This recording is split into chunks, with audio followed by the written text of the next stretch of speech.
just want to welcome everyone here. We have a vast array of clergy from North Tulsa who are here, and we simply felt that as a collective unit that we needed to make a statement regarding the matters taking place in our city. At this time, the senior pastor of our community, Pastor M.C. Potter of Antioch Baptist Church, is going to come and give our collective statement. Thank you, Pastor Scott.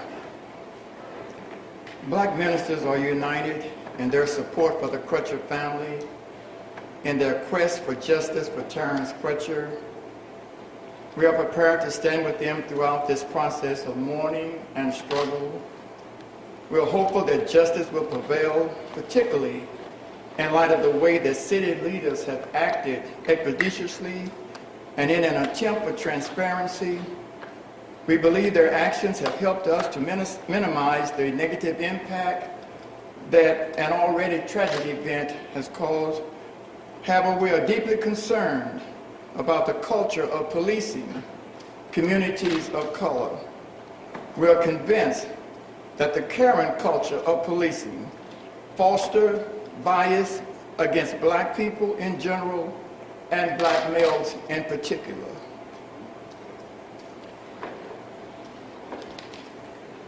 Right, that concludes our statement. I guess if you all have questions or want to talk to ministers or pastors individually, we'll just yield to that at this time. Questions? Yeah, tell me what the involvement and the reaction has been with in the community among religious leaders. Anybody who wants to answer this, kind of what are you hearing specifically from folks that are talking about this case right now?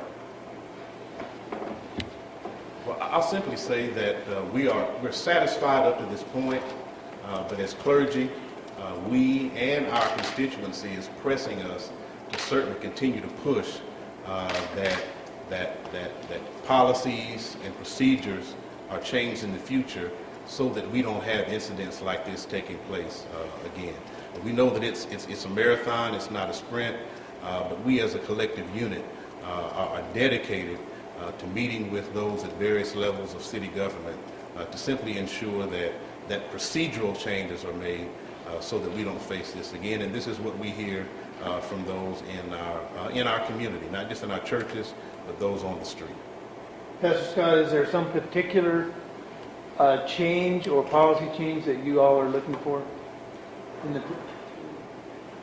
We will eventually ask for some meetings. We want to share those with those persons privately. We want an opportunity to sit at the table and share those, but we do have some specifics, but not prepared to simply address those in a very brief period at this time. We want an extended opportunity to sit with those leaders so that we can develop our ideas and our expectations and our recommendations for the future.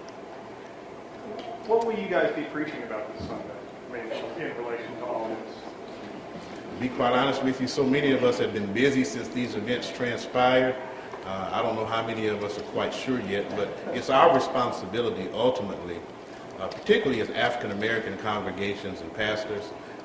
The African American church has always been in the forefront of civil rights and social justice issues. So it's incumbent upon us to speak to the two facets of our God. Number one, He is a God of comfort because there are people who are hurting, specifically the Crutcher family. But secondly, He's also a God of justice. And so as men and women of God, it's very important for us to even raise the standard, to remind folks to do what it is that God is expecting us to do. What are your parishioners coming to you and saying they need from you? What kind of help do they need? What kind of stress are they under? What kind of relief are they seeking? Well, even before this incident in our city unfortunately took place, our members were coming to us saying, pastors, this has to stop.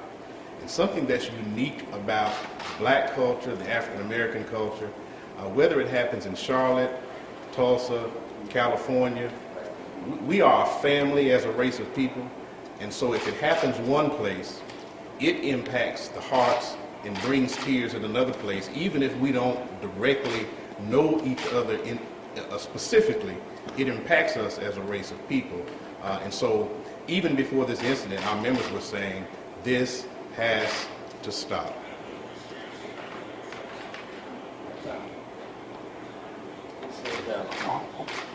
Yeah, is this an issue that could require more community events where, there was one last month, I remember, at the Greenwood Cultural Center where people came out and talked specifically about, trust between minority communities and the police. Do we need more of those? Do we need more of a forum of all types of people coming together to talk about these issues in We public? need more of those forums and more of those events, because when all the cameras are gone and the national media is gone, there are still going to need policy and procedural changes to take place, and relationships still need to be built.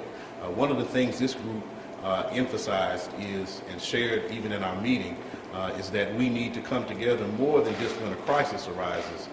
We need to be proactive in solutions and building relationships, and essentially having a place at the table, as many have shared, where we are directly impacting policy and procedure.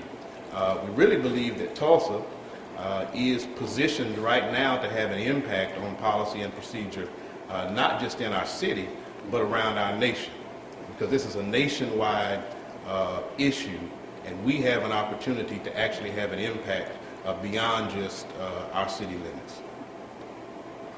Why has Tulsa been peaceful or quiet throughout this whole thing, opposed to other places? I think the relationship, essentially, as the statement was stated, we are satisfied up to the point with how things have been handled. We're going to be pressing for things to be handled even better in the future, but we can only say, but for the grace of God, what has happened in other cities could have happened here. So we're just simply thankful that peace has prevailed, and as pastors, we'll continue to promote and preach and advocate for peace, while we also advocate for justice to prevail as well.